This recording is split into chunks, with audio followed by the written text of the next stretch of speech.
Herzlich willkommen im Kunstmuseum St. Gallen. Es freut mich sehr, heute Morgen Haris Epaminonda und Chus Martínez begrüßen zu dürfen. I would like to welcome you, Haris. It's a pleasure for me to have you here again.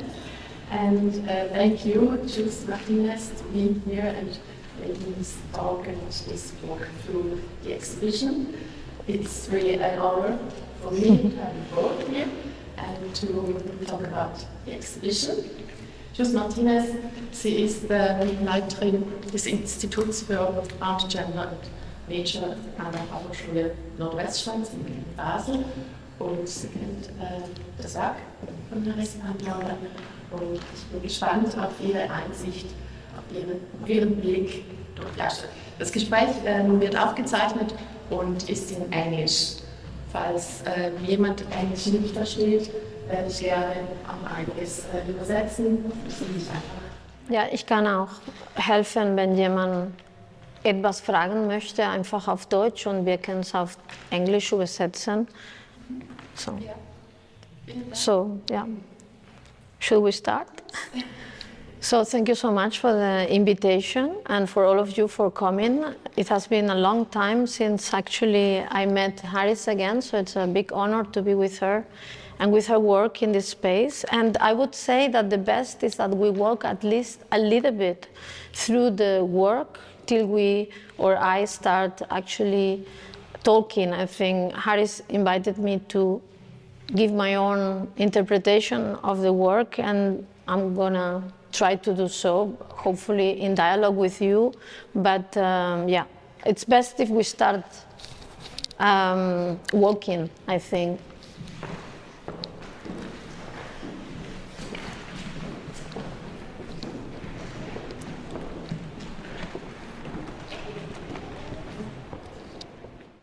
I'm very bad at describing the work, and I don't think that we actually, none of us need any description because we are in the presence of the work right now, so we see all what it is. But what I think is that I particularly accepted this invitation because I think that the work is dealing with something which is incredibly important right now, which is the question of memory and the question of experience. And those two questions are kind of entangled together, and they have been kind of worrying many for centuries, what memory is and also how is the role that memory plays in explaining something. And that something relates both to the facts and to the experiences that are individual. So probably I've been for many years very fascinated by the techniques and the role that memory plays, not only as a passive tool, but as a, let's say, a productive, imaginative tool. So, of course, we think that memory is like a recording, and that once it's recorded in our mind, we can replay it. And that by replaying it, we are replaying it in ways that is kind of trustworthy. We should trust what we remember. And this is both true of individual memory, but also of collective memory. We think that we remember in a similar way. So when I was a student, I had a teacher that insisted that the only thing worth studying was metaphysics. Metaphysics is something like saying everything that cannot really be explained by other, let's say, disciplines. So the metaphysical studies are those that deal with the state of the spirit. So I remember being in that class and having this person in front of me and thinking what I'm doing here. I should be learning something which is good for something else. And then he just, you know, you have these young people in front, and then he said, you know, don't be stupid, this is gonna help you all your life. And he was right. And then he started his class, I would remember it all my life, by saying, let's remember all the wonderful trips we did together. we have not done any trip together. And then it was 12 people in that class and that professor. And then he said, situate yourself in a palace. And then he was saying, we are now in a palace. Every one of you mentally would choose a space, like a room. And then we are gonna meet at the middle of that room at the end of this year. We are gonna walk very slowly every month in that room, in that particular room you choose. And then we are going to be discovering if the room that you are in has a corridor that connects with the room you are in. And then we are going to see if we all have a window facing the same garden, and if we actually have a common space at the end that we are all meeting. So he was, of course, taking that exercise from Simonides that was actually, it's a myth.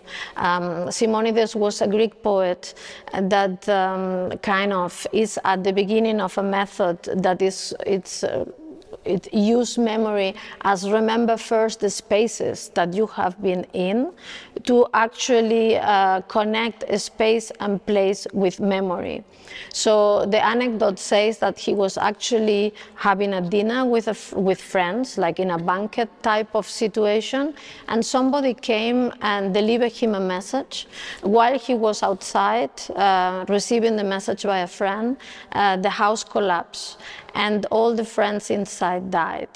The catastrophe was so big that nobody could actually reconstruct anything. He was the only survivor person.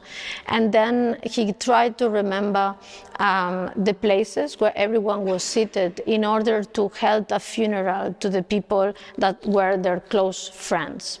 Of course, this is a metaphor for many things, as you can imagine. But once I was in New Zealand, and then I was in front of a group of Aborigine or indigenous people from one of the islands. And then one of the men was asked by a friend of mine, which is an artist, to tell us the story of their people. And then he came with a stone, and in the stone it was like 3 levels. And then in one level it was the sea and the ocean. In another level it was a house, and in the 3rd level it was a cloud. And then he said, you are foreigners. It would be much better if we start, all of you, all of us, situating ourselves in the cloud. In that cloud, it was all my ancestors and all your ancestors. So try to imagine that we kind of are in that cloud, and all the stories that constitute your childhood are the same stories that constitute my childhood. And then we would be able to connect in a way and then see if we share the same type of history. So by being in that cloud together, I think we need to remember the stories that constitute who we are. It was interesting because a second later, you start actually thinking about your story. So everyone has grandparents, has a garden, has a tree, has a moment of glory, being super happy when you were with the people you love the most, approaching all these elements, and then you remember this almost like a small, let's say, brain movie, like that you could actually see that tree, that garden, that moment of that dress, that celebration, that dinner, that encounter, that kiss, that toy, that impressive walk, that friend that came into the room, that surprise that somebody gave you, and then you started being there, and then when you start remembering all these stories that make you happy, very early in your life, you go then kind of early and start remembering what constitutes your happiness, what makes the roots of the moments that make you really, really feel blessed, glorious, entangled with others, generous, beautiful, breathing the smells, the colors, and so on. You were in that cloud. So it was really, you only need some time and without any words, the room would be situated into that cloud.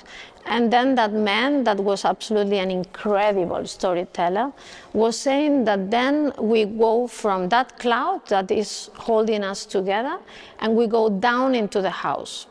And this house is situated in an island of the Solomon Islands, a simple house. It's surrounded by the ocean, it's very blue. And then you totally can go together because you have been coming together through that moment of situation.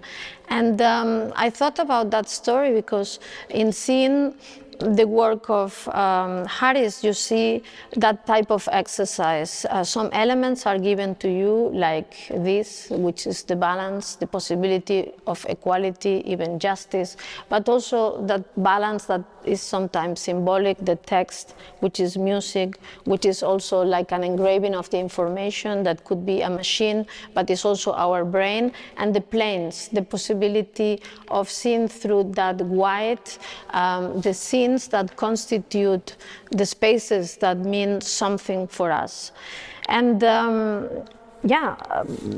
probably the most beautiful book that has, for me, that was written on that is Italo Calvino and The Invisible Cities. And I don't know if you know that book, but in that book,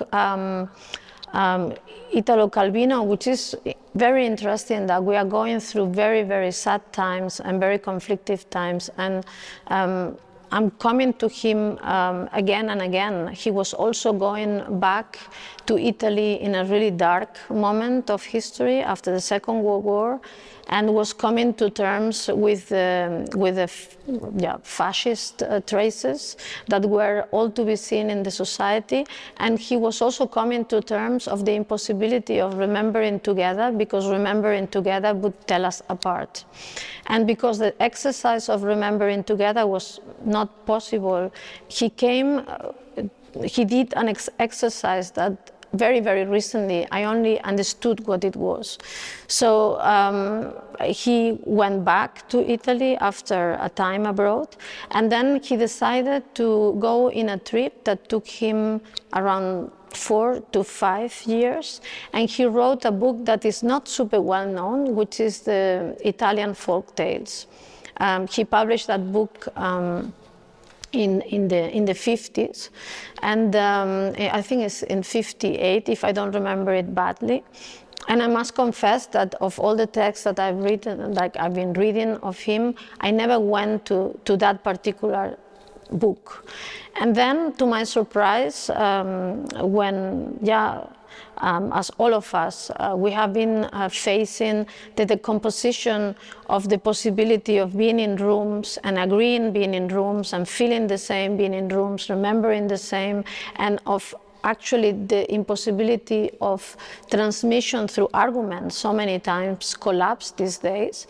I came back to that book and I found incredible strategies and incredible insight in how to communicate with others. He decided to go in this trip. That's a trip through Italy. And in that book, he's listening to the elderly. And then he's collecting all the fairy tales, folk tales, from the north to the south of Italy. Then he says at the beginning of the book, I'm collecting these tales, and I am both listening, remembering with them, and inventing. So I am listening because it's the only exercise that you need to do and give yourself in times of crisis. We may not have anything else, but at least we should situate ourselves in a space of listening. I think we can just perhaps walk more.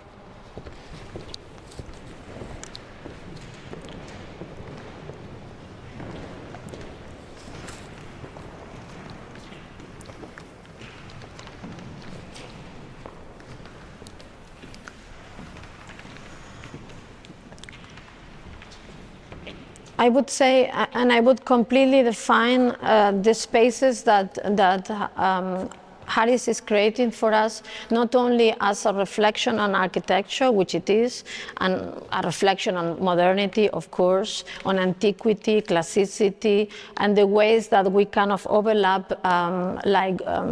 we stratify the time of history. All of it is present, but it's also a very generous work, because it's a work that is creating a space of listening through the production of planes and the production of reflection. Reflection which is physical, where we can see ourselves and observe others while observing ourselves, and blank spaces that are there to provide a possibility of also serving the mind the space of both, giving from the inside into the outside and taking from the outside into the inside. So Calvino goes into that trip and listens to all these people and does an incredible collection of those that remember from centuries ago. So he meets the elderly of Italy that are not talking about the miseries of the war and how the society is completely broken in so many ways and is in fragments like here that are difficult to connect, let's say in an argumentative way, but they are able to connect in a mythical, in a symbolic way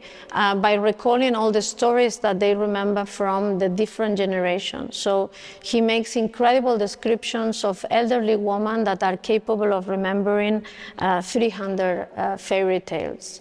But not only different fairy tales, he says that some of them are able to remember the fairy tales in, let's say, 60 to 70 versions. So at the end, it's only 10 or 12 fairy tales, but they are in different versions. And these versions that they open up, and they are very structural and very easy. It's always the same. There is a king that accepts in the palace a small girl that is actually found in a basket of apples.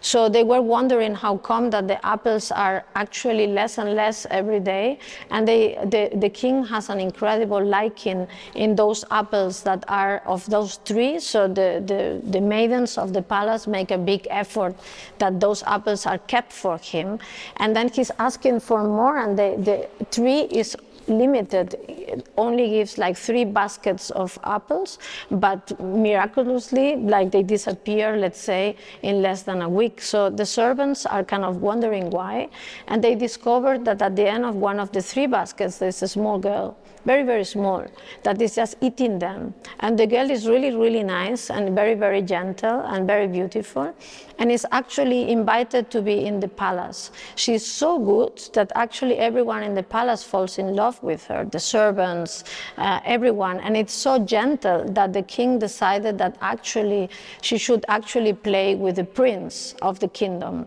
Everything goes good because it's childhood and everyone accepts equality at that moment of life. But then she matures and becomes a really beautiful girl with very, very gentle traits, with immense capability of transmitting with others. So what actually awakes in everyone is envy.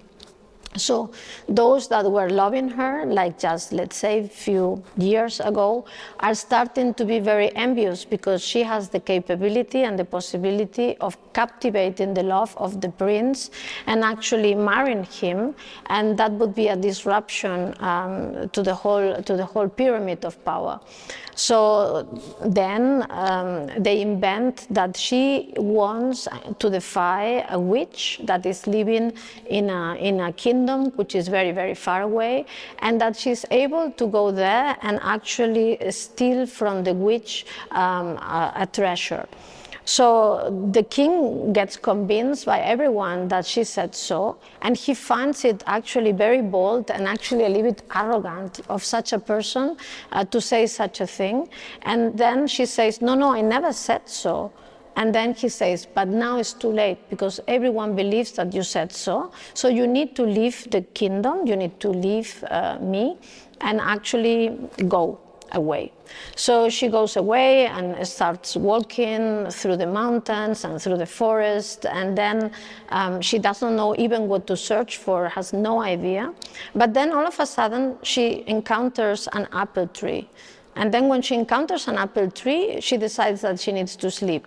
Of course, we know she needs to sleep in the apple tree because she has been kind of growing in a basket of apples. So she may find on the tree the possibility of a home and the possibility of a place where she can sleep in a very safe environment. So she goes on the tree and she sleeps there. When she wakes up, there is a small elderly woman, and then she says, I'm here to give you 3 baskets of bread, 3 baskets of, no, 1 basket of bread, 1 basket of stones, and 1 basket of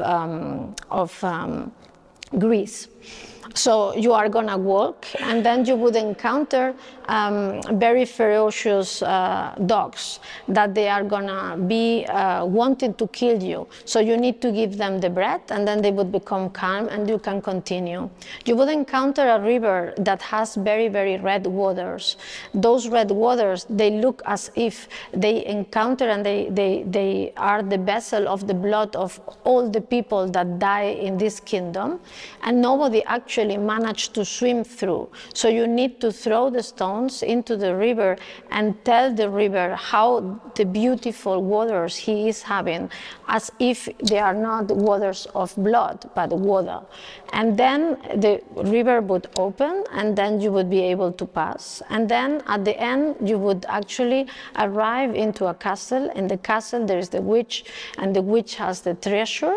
And then you would just encounter a door that would like to kill you and would just flip and try to kill you, and then you would offer the door the grease so that it would feel oil again and taking care again. So she does all this and trespass and survives the dogs, cross the river, grease the door, enters the palace, takes the treasure, and then by going back, she encounters like the treasure, which is in a box, and the box not wanting to go and leave the palace, the box is talking, and the box tells the door, kill her. And the door said no, because she took care of me and gave me grease, and actually nobody else took care of me. They only want me to kill people that wanted to enter the palace. And then the box says to the river, you need to kill her, because it's not right that she's taking me as a treasure. And then the river said, she's the only person that ever acknowledged that I was not having the blood of those that were killed here, but actually I'm a beautiful river anyhow, so I'm gonna pass on that. And then she encounters the dogs, and then the box said, you need to kill her. And then the dog said no, because she gave us bread. And then she comes back to the palace where the king is waiting, and then gives actually the treasure. But before giving the treasure, she just has a moment of, let's see what is inside. And then she opens it, and inside there's only a chicken, like a golden chicken, very nice chicken. And then she's super happy that she just actually made all this trip and she saved that chicken, and then she closed it back. And then the king said, oh, I'm very happy that you returned. I'm very happy that I have this treasure. Now in return, you can have everything you want. And the prince tells to her, like, ask for a box that is full of wood in the basement of the palace. And then she said, oh, what do you want in return of all this trip you did? And then she says, no, I only want a box full of wood, which is apparently in the basement of the palace. And then, of course, the box opened, and there is the prince inside and not the wood, and then they married. So the book, which is full of these stories, is an incredible recounting of the many moments of conflicts, of care, of repair, of pain, of the war, actually. And then instead of telling it in the words of let's say, of a chronicler, he's telling us the state of the Italy of that time through the memory of all these tales. So I totally recommend you the book because it's absolutely amazing to read it, but also because the book helped him to construct the Invisible Cities. And in the Invisible Cities, which is, I think, has a lot of parallelisms to the work of Haris, what he's actually asking himself is something that we are asking ourselves all the time right now. How can we connect places with memories, places with objects and memories, and also can we connect with places, memories, and objects, even if they are not in our own experience? Is it legitimate at all if it's not your experience that I connect with your experience? Can you only experience something through yourself, or are we able to connect to the experience that other people have of joy, or pain, of history, memory, and so on? So the exercise that he is doing is actually the remembering of fictional cities that Marco Polo is telling to the emperor Genghis Khan. And then he's remembering many cities, like impossible cities, pleasurable cities, imaginative cities, utopian cities, cities of death, cities of destruction, cities of love. And then he's telling it to the emperor, and the emperor is all the time asking him if he ever been in those cities. And then he says yes, and he says no. I've been in all these cities because these cities are my own city. Like at the end, he kind of confessed that is actually Venice. And no, I have not been there, because the possibility of memory is only valid if I connect with something that I have in my skin, in my body, in my memory, in my blood, with something that is there to give us a new future. So memory is only a tool that should be there to provide possibilities, to be propositional, to allow imagination to create a space for listening and a space for being in coexistence with others. And therefore it's super important to do this continuous exercise of listening and telling. So I've been thinking that there is an incredible, let's say, comfort in a piece like that, because for many it may seem empty, but right now I think, depending on the parts of the world you are, and also in the sections of the world we are, like I am running a school with many young people that are suffering immensely because everyone wants to contribute, and everyone wants to be relevant in the life of others, and there's many tools, and many tools are wrong to do so. This emptiness, it's really like the recovery of a possibility that you can actually fill with those dialogues, which are not necessarily arguments or facts, but they may be substances from which we can connect in an emotional way to each other and build up a space of new possibilities. So that's kind of what I've been thinking since you invited me to talk about the work, and that's why I like it so much. And of course, every object has both, I think, an impressive connection with her own biography, for sure, but also the freedom and the openness to connect with ours.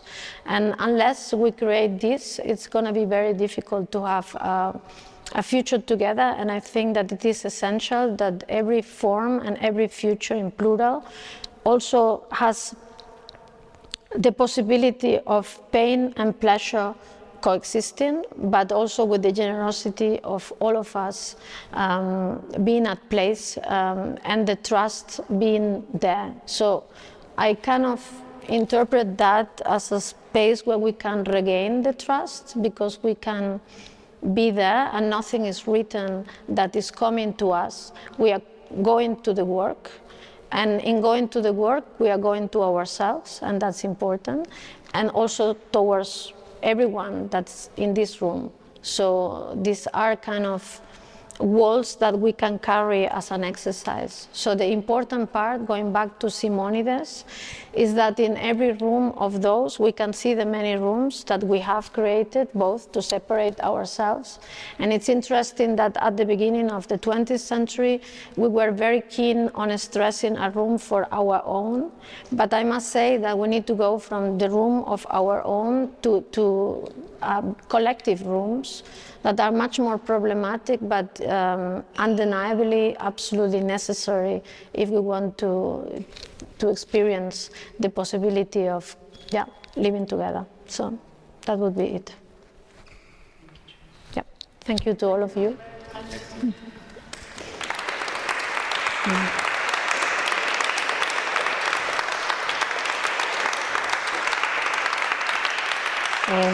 Applaud to all. Thank you so much for giving us this insight, your interpretation, and yeah, it makes a lot. It opens our mind and also our relation to this exhibition, to the work, to Haris' idea of a world, maybe of history. She's presenting us many insights, many relations through the objects, and it's this moment that opens up our mind, and this reflection on every object is really singular, and at the same time it's also a global interpretation, maybe. Are there any questions from the audience? I love the way Chus, I love that fairy tale because I mean, it's kind of like really the root of a lot of because love and caring to something that is full of blood, caring to something that looks dangerous, giving love, peace, and compliments. Yeah. It is for me, has always been for me, the way Haris, I mean, it's first of all what we need in every moment of our history, I feel, and life. But since I've known Haris' work, and I know how much love, care, and attention and freedom she gives to all these treasures and all these finds that she encounters and collects and makes new homes and arrangements and possibilities, open possibilities for us to contemplate on and realize that the world is open and everything is open, and whether that is there is her choice. It could be someone else could have put it somewhere else. And I think it's the openness within the specificity and this care that is very specific and yeah, like attentive. I forgot to say something, probably because I'm taking it for granted in a way. But my interest, I think, let's put it that way. So she is interested, of course, in modernism. And modernism, both in architecture and in philosophy, has been stressing the importance of the argumentative. So, you know, it needs to be a rational way, and this rational way we agree on. And the rational way finds not only feelings, but ideas and arguments that we may agree and actually be the basis and the guarantee of a free society, of a consensus in democracy. So, of course, I was reading Italo Calvino, going back to the fairy tale, because I was rereading the Dialectic of the Enlightenment by Adorno. So when Adorno goes back to Germany as a mission, and it's for me, of course, an incredible, painful moment. We met during Documenta 13, and in going back to the archive, we discovered that Adorno gave a lecture, a very important lecture, when he came back to Germany in Documenta. Like, he thought that art and culture, and of course he was trained as a musician, also with Horkheimer, that is everything. It's like kind of what holds the space for freedom together. And it's redeeming all the evil of the world is art. But also Adorno, that was called to be part of the writing of the Verfassung, like the constitution of Germany after the Nazi times. He wrote that book together with Horkheimer, and then the book is actually an anti-myth, an anti-storytelling. But of course, he starts by recalling the Odyssey, and starts by recalling the fact that the myths may be dangerous because you may be seduced by them, you may be seduced by the storytelling, and then go to places you don't want to go. And of course that resonates with us, and we all know what it is. At the end of the book also, more the voice of Horkheimer says, but we may not be able to actually take the myths away, and we may not be able to construct everything on, let's say, in the rational language that we wish, that we trust. And that's why I found a lot of solace and interest in Italo Calvino, because he's actually going there on purpose to find what he calls a collectively sustained space where we can trust ourselves again. I would say that both are equally right, and that actually that's why I found in this space this same tension. So on the one hand, there is this kind of rational dialogue with the planes, with the materials, with the symmetries, with the forms, with things that we are really, really trusted through the language of our history, modernity, but also rational ways of organizing things that we do so because we think they secure the process. No, all those that work in let's say in a procedural political way, you want to secure the process because you think that if you do, then they would secure the end, they would secure the result. But we know it's not true, and there is so many ways of disrupting it.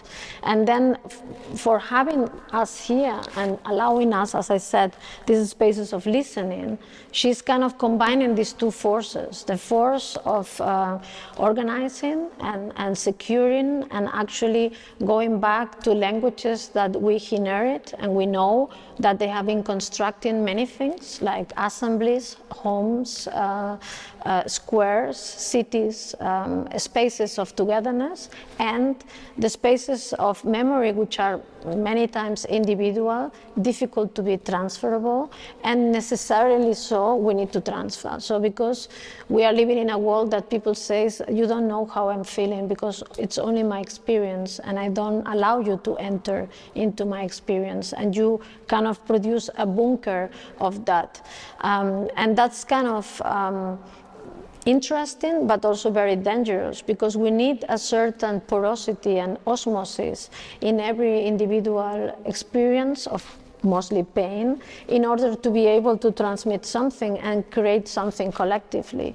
And that's kind of been denied so many times. So in that sense, I saw in Calvino the possibility of kind of homeopathically regaining the force of the fairy tale, taking it from the evil seduction that Adorno was saying into a space of possibility again. And that kind of exercise that he did himself. He was not inventing the tales, and he was inventing the tales. So you can, and he is also confessing it, he's listening and writing literature at the same time. And I think that this is something that we need and that we are kind of missing, because we have these planes today filled with images that they are given to us through the media, through the social media, through the conversations we have for those that we only know, or we know through those channels, but we actually need to regain a space where we can construct a togetherness which is not only given to us, but made kind of in our own terms, so to say. And that's why I thought, you know, it's not only, there is nothing romantic in my way of seeing the tale. I see that we need to put at work new exercises to be with each other. So the idea of exercising collectively again and again the possibilities of being together, holding to culture, holding to the values that constitute, are at the basis of possibilities, otherwise it's going to be very difficult. I think that this is what she was giving in this installation. And that reading the modernity or the emptiness from that perspective, we see really the immense generosity of having us inside. So it is not empty at all, because it's us, and us as a community. And I think that has incredible value. So. Thank you. Yeah. I stopped talking. No, it's wonderful. I just want to say that, yeah, I think it's also your generosity of being here, giving this talk. In a sense, I'm very thankful that you opened up that space and that conversation, because it is true that listening is so important. And I would say that through my practice, I learned to listen more than speak. Mm-hmm. Because I think we are filtering so much these days, and we are absorbing information. And in this exhibition, my, let's say, idea was to listen to everything that I was in that time of my life going through. And I tried to listen to these objects, to these images, to these elements that I came across. I decided to keep for whatever reason, couldn't quite understand exactly myself why I'm drawn to these elements, but it was really the process of. Excuse me, louder. Okay. So, yeah, I was saying that in that process of listening and feeling as a sort of mediator of how these things that do not connect with each other in the first place can actually coexist in a space, in an open space, and still have a conversation and still trigger some memory, something in me as much as the visitor, which intentionally I wanted to create a space where people can actually make their own choices, where which route they are going to take and what they are going to encounter first or second, and how these kind of dots will be connected are not dictated by me, nor did I want to dictate. And of course, the idea of like modernity, as Chus mentioned, I was also thinking that walls have become very controversial over history. They divide as much as they can protect. And in that kind of thinking, the idea of these walls, I don't know, I was going through a moment in my life where I felt that they also need care and they also need support. Walls can also be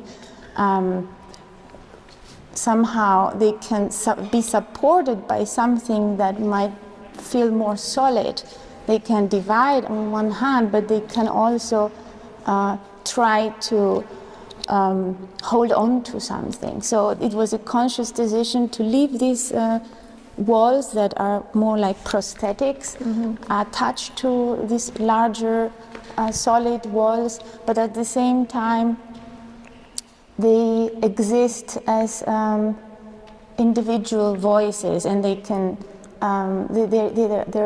they don't block. There is always a possibility to keep space open and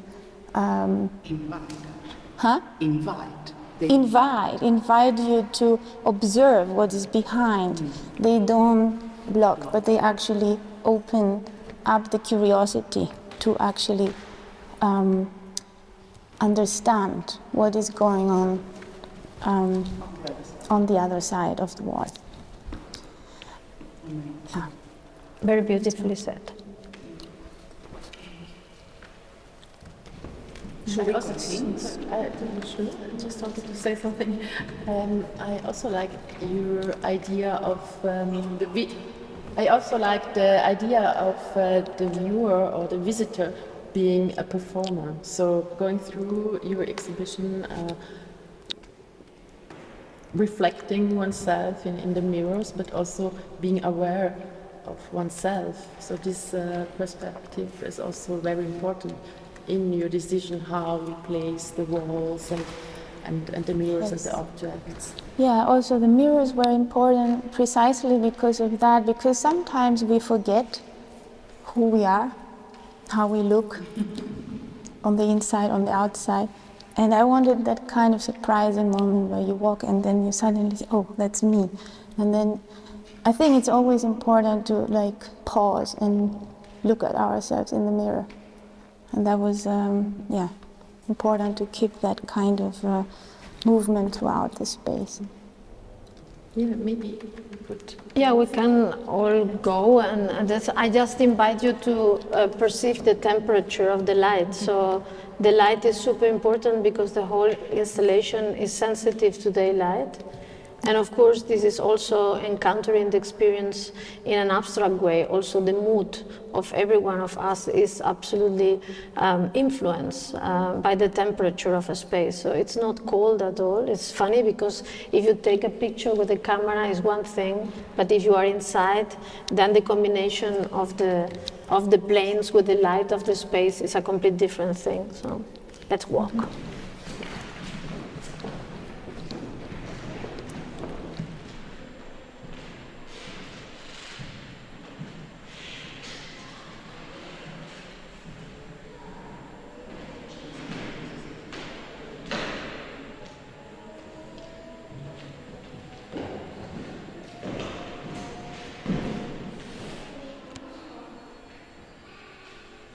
Yeah.